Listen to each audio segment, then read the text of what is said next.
Hello, my astrology family. This is Lada from astrolada.com, and today I'm here with our beloved teacher and amazing astrologer, Victor from Hungary, who will talk to us about the part of fortune, and which is actually he's doing a new course on the part of fortune. Is a one-time course on the 31st of January. Whoever wants to join him, but here he will demonstrate you the magic you can do and you can see from the part of fortune. Hello, Victor.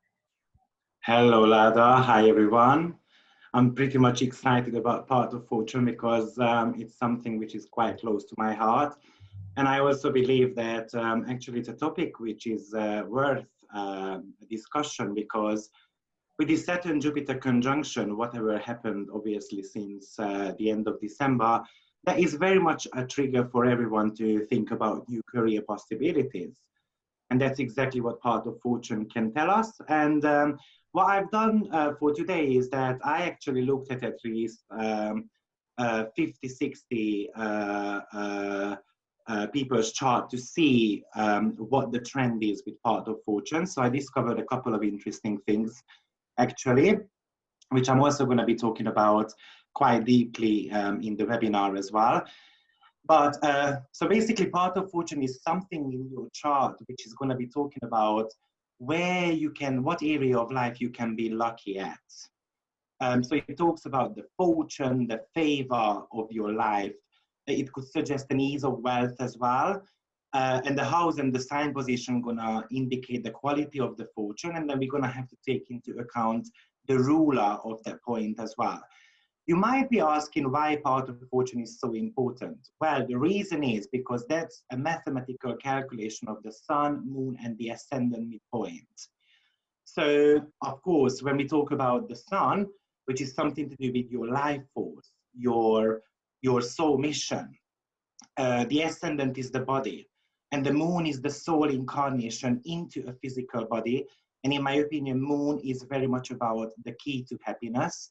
Then these three are obviously the core of your chart. So Part of Fortune really could talk about your personality, what you are lacking at also what you are very good at. And bringing the most out of your Part of Fortune can give you an easier life, basically. So I would call Part of Fortune as the happiest point in your chart.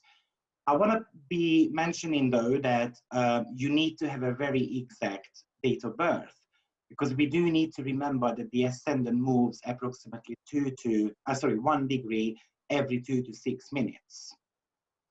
So the theory behind Part of Fortune is, very firstly, you would need to have a look at where Part of Fortune is in your chart. So let's suppose that you have got it in the first house. By the way, the Part of Fortune is very much related to the moon phases. But I'm going to talk about that in the webinar. So for instance, if you have got Part of Fortune in the first house, then you somehow need to stand out. And you need to stand out the way the sign shows you. You need to discover your magnetic personality. You need to realize that you actually have got physical strength. You have got charm going on. And you can achieve your talent, you can achieve your success through unique talents. Or a unique way of approaching life, or you can actually use your own body. You can use your charisma to gain talent. And as I said, for instance, it's going to be very important what the sign is. So the sign is going to tell you how you can attract that wealth. So for instance, if you have got Virgo, then you need to be precise. You need to do herbs, for instance, or Virgo rules animals, or service to other people. And of course, you want to be looking at the ruler of that Virgo as well. Mercury might be showing you a little bit more indication which way to go. But the key here is, and this is something you're never going to be able to read about online or hear somewhere else.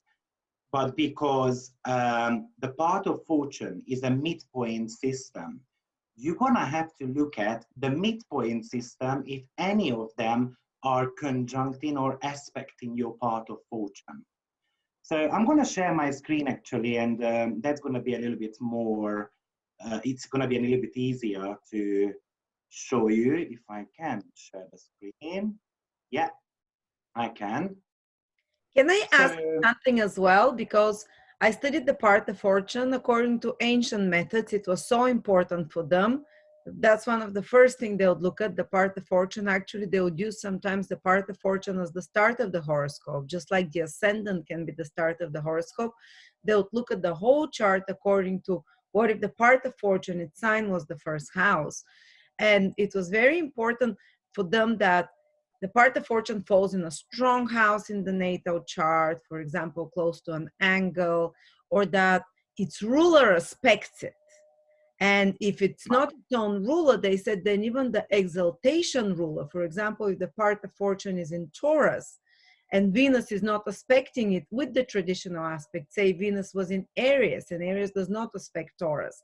But if the moon, the exaltation lord, was saying Scorpio, even with a square aspect or an opposition, they considered it a good thing when the Lord or the exaltation Lord, at least, of the part of fortune sees it, because there is communication between the two of them. The ruler can take care of the exaltation ruler, can take care of the part of fortune or whatever it stands for. So do check that to see if there is some relation, at least one of the two rulers are connected. But have yeah, you seen such absolutely. importance? Have you seen that? Yeah, absolutely. Some of the part of fortunes work out a lot better than others. So you are right.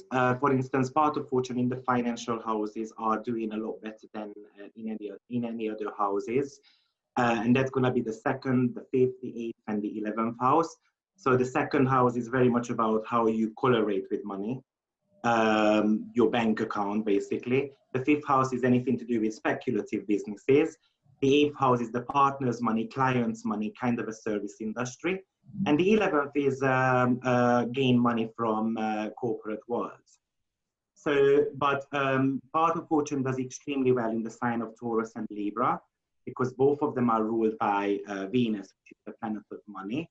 It can be doing quite well with Neptune aspects because Neptune rules deflation, inflation. That's the higher octave of Venus, which is loads of money basically. And it also does quite well with Jupiterian signs also. Mm-hmm. Uh, and there are some poor placement for part of fortune. For instance, when it's in cadent house, the cadent houses are the 3rd, 6th, 9th, and 12th, because those houses are falling away from power, meaning that they are somehow any planets in their decline in strength. We can start very strong with it, but then eventually it's like the planet is burning out because it's trying to manifest something, but it only has got 25% by accidental dignity. And also part of fortune does not do great when the ruler of it is retrograde. So Mm-hmm. that could indicate that the first 25, 30 years of your life, you might be quite lucky, but then after it starts deteriorating slowly because probably you are not ready to change your perspective over wealth, or your money concept is not changing, you're not moving ahead with the world, and so forth. Mm-hmm. I'm going to be speaking about that much in depth in the webinar because that's very, very, very important. But what I've noticed is that actually the midpoint is something which is always going to tell you through what ways you can make money. So Mm-hmm. for instance, I'm going to give you my example to start with. I've got part of fortune on 19 degree of Sagittarius. It's a powerful part of fortune because it's close by to an angle. So the angular So, house is so, first. so you're looking at an equal house system here, isn't it? That's how they measure the strength of part of I fortune. use whole sign house, yes. So Yeah. you're using whole sign house system, but you look at the angles, the midheaven, the IC. That's right. So if it's very close by to an angle, it's always a very good news because at one point you can have luck. But we do need to remember that you do need to know what luck is. It doesn't mean that you're going to have an easy life. For instance, you might have got part of fortune in the 3rd house and you might have got a car accident, but it's not going to be a fatal one. So part of fortune is always relative. and really need to be careful about it. And you're going to have to look at the ruler and the aspects to the part of fortune to fully determine what is going on with that. Mm-hmm. But also, so to summarize on that, we need to determine the strength of the part of fortune. You want to be looking at what house it is in. So in my case, it's in the 10th house, which is the house of recognition, the professionalism, social status, something to do with basically work. Mm-hmm. Once you know that, I should know that I need to be striving towards a public status. Mm-hmm. And I can do that through whatever the sign shows. So the sign is Sagittarius. Sagittarius rules spirituality, it rules travels, education, teaching, optimism.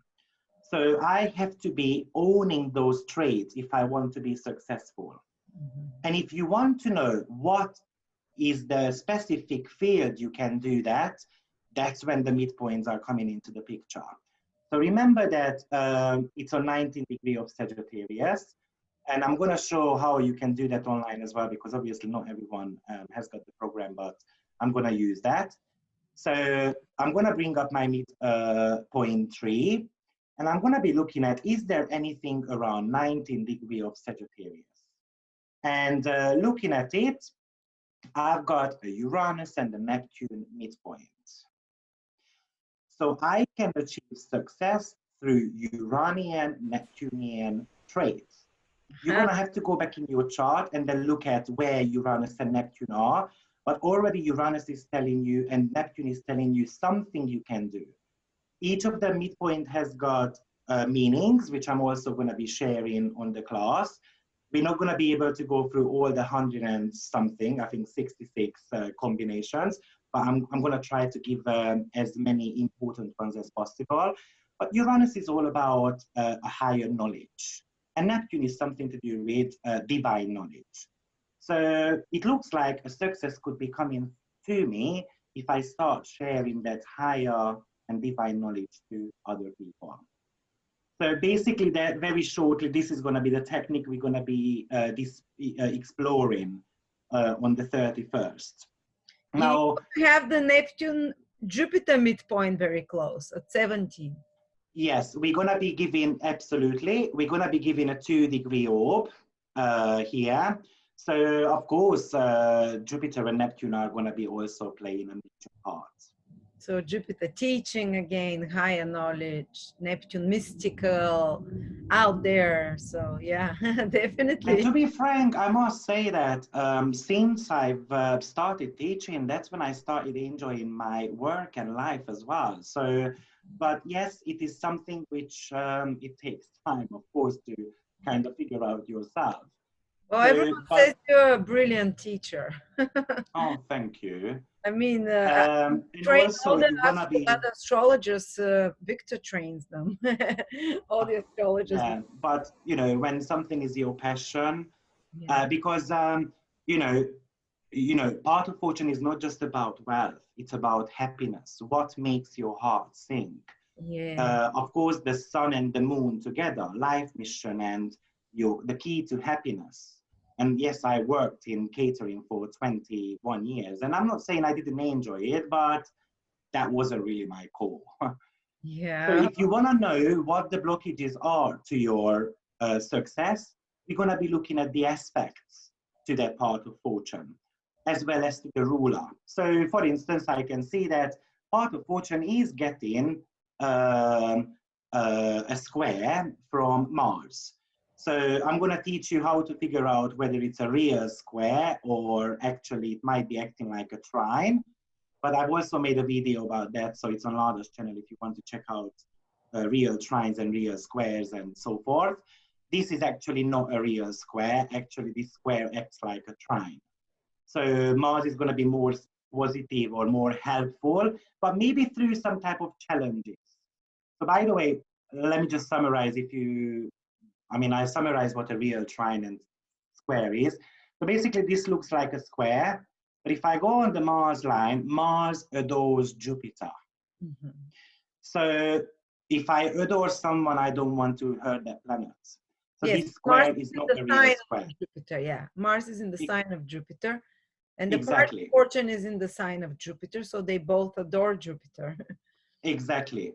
But if Jupiter wasn't by rulership, it was by face, like here, only face, it would be still a kind of a trine because it still adores Jupiter 20%.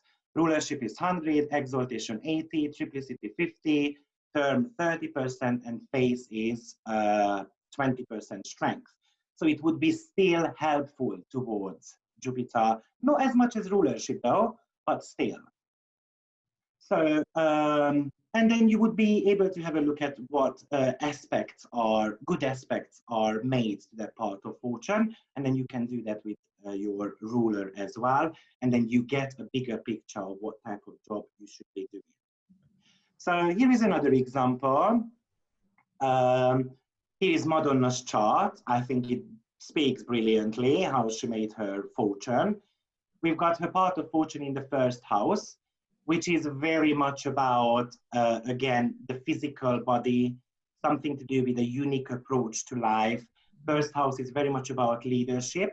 The reason being is because if part of fortune is in the first house, then you were born around the new moon, and means that you have got leadership qualities. And she needs to do that through Virgo traits. So being precise, being a perfectionist, serving humanitarian causes, and definitely she did that. So if I look at her part of fortune, which is on 26 Virgo, so we're going to look at her midpoint tree. By the way, I use a direct midpoint tree only, not the indirect one, but I'm going to explain that on the course. So that was on the 26th degree of Virgo. So I'm looking at 26 degree of Virgo and I see Sun, Jupiter, Sun, Neptune, even Pluto, and Node midpoint. So what's Sun? Shining, sage, leadership. Jupiter is international matters. Neptune is music. And the North Node is people. So she was destined to be a superstar with all the midpoint, like all of them are including actually Sun. And the only other different planet here is Pluto, which talks about power. Pluto plays a major role in marketing because that's the planet of manipulation. And she has got a talent to manipulate people to buy her music. Pluto plays a major role in management as well, because that is holding the whip, in the hand. So another very good indication that she is going to grow into a powerful position. She might need to be a little bit careful with Pluto, because if she loses the light and she goes back into darkness, then it can turn a little bit around. Anyway, she's been in the industry for 60 years or 50 years. So she's absolutely fabulous with that. Yeah, so that's what we're going to be exploring in a very short bit, or very short ways. If you want to be using the major asteroids, you might be able to do that. Or if you want to be using the ascendant, descendant, you can use that. I don't use it because it's not always accurate. Obviously, 2 minutes can change your chart a little bit, and therefore the part of fortune position as well. Do you want to look at yours? Oh, okay. I lost your data though, because my April laptop decided to. April 14th. Oh I'll yeah, I pause remember the that. recording while we're putting it in. Okay, here is my chart. Yes, so Lada has got her part of fortune in the 9th house.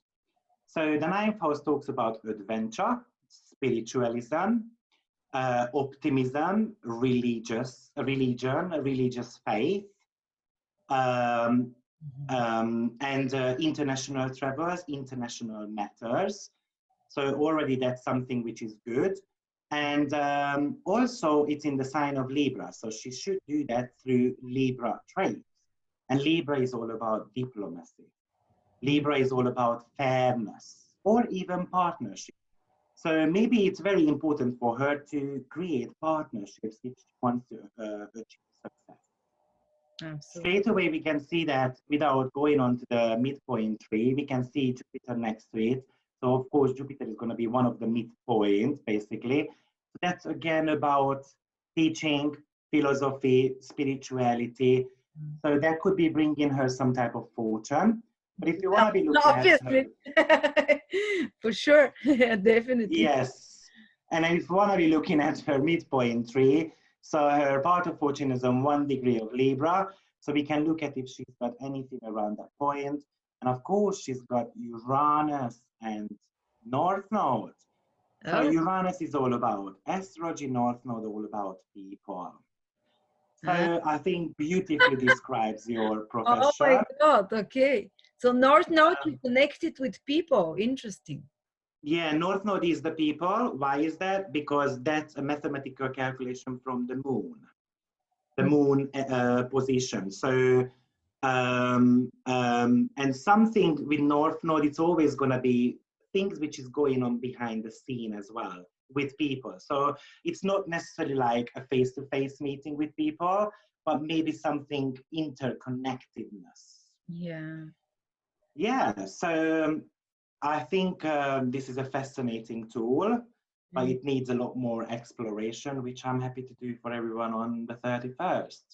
Wow, this is crazy. How the Uranus midpoint with North Node is the plus North Node again in ancient astrology means foreign places, foreigners, and it also means technologies in Vedic astrology, just like Uranus does. And it yeah, wow, fascinating. And also, And North Node is obsession, and it's not necessarily in a negative way. We yeah, do need to be obsessed with something if we want success. So wow. the North Node very much indicates that there must be dedication, a little bit of a faith within myself. North Node is a Jupiterian energy, so I must have a belief. I must, I must go international in a sense. Yeah, And I must be having a positive way of thinking, and those are going to be the key elements to someone's success. amazing. Thank you. That's so correct. Yes. The reason why we should use the midpoint for it, if someone is not, sure how to use it, I'm going to explain that on the webinar as well. But because part of fortune is a midpoint system anyway. So Yeah. that is showing you where, for instance, the moon would be if the sun was on the rising sign, or the other way around, where the sun would be if the moon was on the rising sign, and so forth. And anyway, that's a little bit of a, but part of fortune, how it goes, it's very much related to the 8 moon phases, which I'm going to also talk about. And as I said, I did a little bit of a research, and politicians usually have a very strong 10th. I mean, and as an average, politicians have got 10th house um, part of fortune. Wow. People working in entertainment, 5th house, and I think these are not surprise anyway. Corporate world actually tends to be 8th or 6th or 11th house. Wow. Literature is 6th and 10th house. Royalties tend to have 8th house interests significantly. Excuse me.